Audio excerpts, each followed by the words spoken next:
ఏంటండి అది? ఏముంది అందులో? ఎందుకలా షాక్ అయ్యారు? నాకు లాయర్ నోటీస్ పంపించారు సీత. ఎవరండి? కేశవ.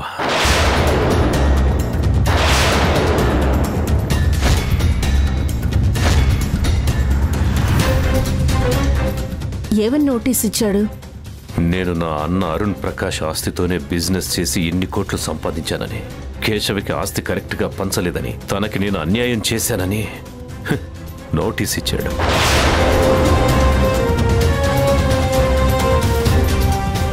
ఈ ఆస్తి మీ కష్టార్జితం కదండి. మీ అన్నయ్య ఆస్తి మొత్తం అప్పుడే పోగొట్టుకున్నారు కదా. అవన్నీ ఆలోచించుకునే స్థితిలో వాడిప్పుడు లేడు. నా మీద కోపం ప్రతీకారంగా మారింది. రెక్కలు వచ్చిన పక్షులు గూడును వదిలి వెళ్ళిపోవడం సహజం, కానీ ఆ గూడునే కాల్చేయాలనుకోవడం దారుణం. ఇన్నాళ్ళు నా అడుగుజాడల్లో నడిచిన నా కొడుకు ఇప్పుడు నన్ను కోర్టు మెట్లెక్కించాలనుకుంటున్నాడు. నేను ఇప్పుడే వస్తాను సీత. ఏమండి, ఎక్కడికి వెళ్తున్నారు? భగవంతుడా, ఏమిటి స్వామి ఇలా చేశావు? లడ్డు, కేశవ నోటీస్ పంపించినందుకు ఆయన చాలా బాధపడుతున్నారు.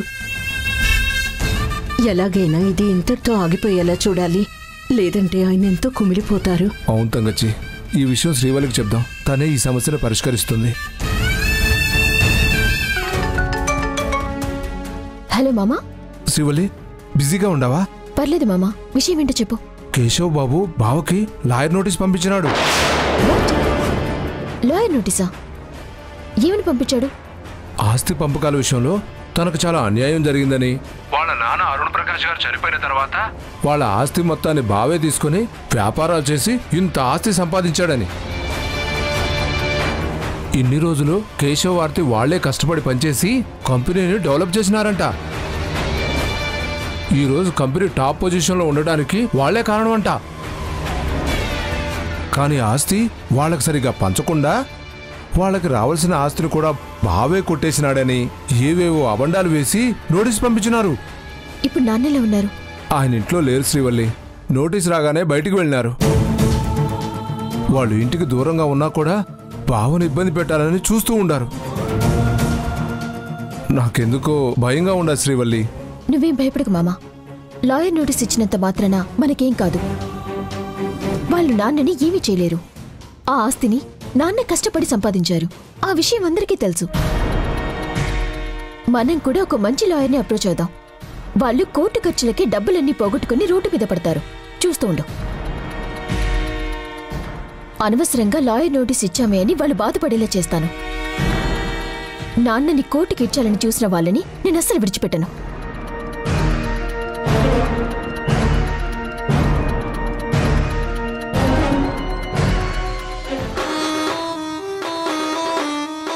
కేశవా, ఏంటి ఇలా వచ్చారు? మనం ఇచ్చిన లాయర్ నోటీస్ అందుంటుంది, అందుకే వచ్చుంటారు. కేసు వాపసు తీసుకోండి, నా కుటుంబాన్ని కాపాడండి అని అడగడానికి వచ్చారా? కేశవా, మీరు ఎందుకు ఇలా మాట్లాడుతున్నారు? మీకు తెలీదా? మేమెందుకు ఇలా మాట్లాడుతున్నామో మీకు తెలీదా? నిన్నటి వరకు అందరం కలిసి సంతోషంగా ఉన్నాం కదా. మీ మనసు మార్చుకుని ఇంటికొస్తే మళ్ళీ అందరం హ్యాపీగా ఉండొచ్చు కదా. అది జరగని పని. ఇన్నాళ్ళు ఆ ఇంట్లో సంతోషంగా ఉంది మీరు, మేం కాదు. నిజం చెప్పాలంటే మా సంతోషాన్ని మీరెప్పుడు కోరుకోలేదు. మా నాన్న ఆస్తి నేను ఎక్కడ తిరిగి అడుగుతానని నా మీద కపట ప్రేమ చూపించారా తప్ప, అంతేగాని నన్ను ఎప్పుడు కొడుకులా చూడలేదు. కేశవ, నువ్వేనా ఇలా మాట్లాడుతుంది? నన్ను అర్థం చేసుకుంది ఇంతేనా? మీ అమ్మా నాన్న చనిపోయిన దగ్గర నుంచి వాళ్ళు లేని లోటు తెలియకుండా నీ వేలు పట్టి నిన్ను నడిపించాను. నా గుండెల మీద ఆడించాను. నిన్ను ప్రయోజకుడిని చేసి కంపెనీలో నాతో సమానమైన హోదా కల్పించాను. నిజం చెప్పాలంటే దినేష్ కంటే నిన్నే ఒక మెట్టు పైనుంచానురా. అలాంటి ఈ తండ్రి ప్రేమని శంకిస్తున్నావా? అవన్నీ మీ స్వార్థం కోసం చేశారు. సమాజం దృష్టిలో మీరు గొప్ప మనిషి అని చెప్పుకోవడం కోసం చేశారు. మీకు నిజంగా నా మీద ప్రేమ ఉండుంటే శ్రీవల్లికి బదులు నన్ను కంపెనీ ఎండీని చేస్తుండేవారు. కానీ చేయలేదు. ఎందుకంటే తను నీ కన్న కూతురు, నేను నీ అన్న కొడుకుని కాబట్టి. ఈ ఎగ్జాంపుల్ చాలదా మీ బుద్ధి ఎలాంటిదో చెప్పడానికి? అంతెందుకు కేశవా, మనకెప్పుడైనా డబ్బు అవసరం అయితే ఇచ్చాడా? ఒక్క రూపాయి కావాలన్నా 100 ప్రశ్నలు వేసేవారు. పేరుకు డబ్బున్న వాళ్ళమైనా ముష్టి వాళ్లకన్నా హీనంగా బతకాల్సి వచ్చింది ఆ ఇంట్లో. మరి ఆ రోజు ఏమైపోయింది ఈ ప్రేమ? ఇంటి పెద్ద అయ్యుండి న్యాయంగా ధర్మంగా నడుచుకోవాల్సింది పోయి పక్షపాత బుద్ధితో వ్యవహరించి మమ్మల్ని అవమానించి బాధ పెడతారా? నేను మిమ్మల్ని అవమానించానా? ఎప్పుడు? మనకి సంబంధం లేని మనిషి నా మీద కాఫీ విసిరి కొట్టి నన్ను ఎదిరించి మాట్లాడాడు. అది మీకు కంప్లైంట్ చేస్తే వాడి చెంప పగలగొట్టి మాకు సారీ చెప్పించాల్సింది పోయి వాడికి కూడా ఆస్తి రాసి ఒక అనాథం జమీందారం చేస్తారా? ఇది మమ్మల్ని అవమానించినట్టు కాదా? లేదు కేశవ, నా ఉద్దేశం అది కాదు. నువ్వు నన్ను తప్పుగా అర్థం చేసుకుంటున్నావు. లేదు, ఇప్పుడే మిమ్మల్ని కరెక్ట్గా అర్థం చేసుకుంటున్నాను. ఒక నియంతలా బిహేవ్ చేస్తున్న మీకు బుద్ధి చెప్పాలని డిసైడ్ అయ్యాను. మీరు అలా ఎవడికి పడితే వాడికి ఆస్తి రాసిచ్చేస్తే ఊరుకుంటారనుకుంటున్నారా? కానీ ఇలా లాయర్ నోటీస్ పంపిస్తామని ఊహించుండరు కదా, అందుకే భయంతో పరిగెత్తుకుంటూ వచ్చారు. నేను భయంతో రాలేదు కేశవ, బాధతో వచ్చాను. నీకు ఆర్తికి నచ్చజెప్పి మిమ్మల్ని కన్విన్స్ చేసి ఇంటికి తీసుకెళ్తామని వచ్చాను, అంతేకాని భయంతో కాదు. ఆస్తి కోసం తండ్రి కొడుకులు ఇద్దరం కోర్టుకి గొడవలు పడ్డం నాకిష్టం లేదురా. కావాలంటే మీ పిన్ని పేరు మీద ఉన్న ఆస్తిని కూడా మీరే తీసుకోండి. జరిగినవన్నీ మర్చిపోయి ఇంటికొచ్చేయండి.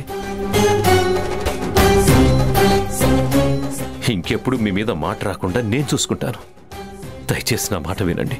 ఓహో, కోర్టుకు వెళ్తే మీరు నాకు చేసిన అన్యాయం 10 మందికి తెలిసి పరువు పోతుందని మీ భార్య పేరు మీద ఉన్న కాస్త ఆస్తి నాకిచ్చి కాంప్రమైజ్ చేయాలని చూస్తున్నారా? ఆ ముష్టి నాకెందుకు? నాకు మొత్తం ఆస్తి కావాలి. అది కోర్టులోనే తేల్చుకుందాం. కేశవ, ఆ లాయర్ నోటీసులో ఉన్నది అబద్ధమని నీకు కూడా తెలుసు. కోర్టుకెళ్తే నువ్వు ఓడిపోతావు. నా మాట విను. అదేం అబద్ధం కాదు. మీరు నన్ను మోసం చేశారు. మేం చిన్నపిల్లలుగా ఉన్నప్పుడు మా నాన్న చనిపోతే ఆయన ఆస్తిని మీరు ఎదగడం కోసం వాడుకున్నారు. అదే నిజం. ఇందులో ఎవరు గెలుస్తారో ఎవరు ఓడిపోతారో అది కోర్టు డిసైడ్ చేస్తుంది. కానీ ఈరోజు మీరు చేస్తున్న పనుల వల్ల మనం విరోధులం అవుతాం. అది మన కుటుంబానికి మంచిది కాదు. నా మాట విను బాబు. అది మన కుటుంబం కాదు, మీ కుటుంబం. మీకు చెడు జరగాలని నేను ఈ పని చేస్తున్నాను. కోర్టులో గెలిచి నిన్ను నీ కుటుంబాన్ని రోడ్డు మీదకి ఈడ్చే వరకు నేను నిద్రపోను. మిస్టర్ కోదండరామయ్య.